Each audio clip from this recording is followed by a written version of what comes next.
தாய் தமிழ் உறவுகளுக்கு வணக்கம். இடைத்தேர்தலில் வெற்றி பெற்ற வேட்பாளர் மரணம் என்ற தலைப்பில் இந்த காணொளியை நாம் காண்கிறோம். ஈரோடு கிழக்கு இடைத்தேர்தல் நேற்றைய தினம் வாக்கு எண்ணிக்கை முடிந்தது. திமுக வேட்பாளர் வெற்றி பெற்றார். ஆனால் இந்த தேர்தல் பொது தேர்தலோடு ஈரோடு கிழக்கு தொகுதியில் 2021 நடைபெற்ற தேர்தலில் காங்கிரஸ் வேட்பாளராக ஈவேரா திருமகன் போட்டியிட்டார். திமுக கூட்டணியில் காங்கிரஸ் வேட்பாளராக ஈவேரா திருமகன் போட்டியிட்டார். அவர் போட்டியிட்டு வெற்றி பெற்றார். குறைவான வாக்குகள் வித்தியாசத்தில் வெற்றி பெற்றார். 1.5 ஆண்டு காலத்தில் அவர் காலமாகி விட்டார். 2023 இடைத்தேர்தல் வந்தது. ஈவேரா திருமகன் அந்த இடத்தை யார் பிடிப்பது என்று காங்கிரசுக்குள் பலத்த போட்டி. இறுதியாக அவருடைய தகப்பனாருக்கே அந்த சீட் வழங்கப்பட்டது. EVKS இளங்கோவன். ஏறத்தாழ செந்தில் பாலாஜி அவர்களிடம் அவரை வெற்றி பெற வைக்கும் பொறுப்பு ஒப்படைக்கப்பட்டது. 400 கோடி ரூபாய் அளவுக்கு செந்தில் பாலாஜி செலவு செய்தார்.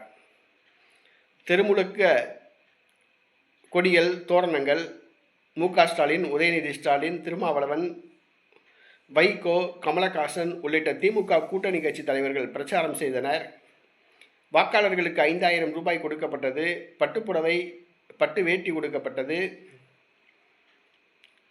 சிக்கன் பிரியாணி, மட்டன் பிரியாணி கொடுக்கப்பட்டது. எவர் சில்வர் குடம் கொடுக்கப்பட்டது. வெள்ளி கொலுசுகள் வழங்கப்பட்டன.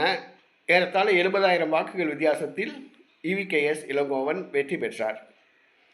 EVKS இளங்கோவன் ஒரு ஓட்ட வாயின்னு தான் சொல்லணும். ஏதாவது ஒன்று பேசி மாட்டிக்கிடுவாப்புல. ஆக அந்த 2023 நடைபெற்ற ஈரோடு கிழக்கு இடைத்தேர்தலில் வெற்றி பெற்றவர் EVKS இளங்கோவன். ஆனால் காலத்தின் கொடுமை, மீண்டும் அங்கு இடைத்தேர்தல் வரவேண்டிய சூழ்நிலை ஏற்பட்டது.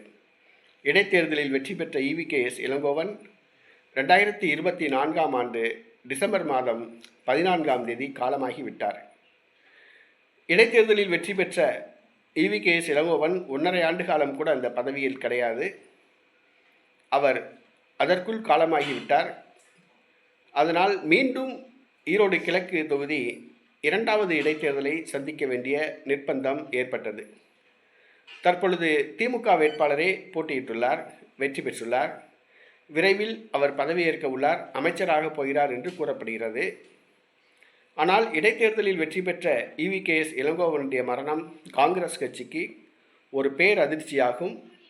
காங்கிரஸ் கட்சி சட்டமன்ற உறுப்பினர்களுடைய எண்ணிக்கையில் ஒரு எண்ணிக்கையை குறைத்து விட்டது.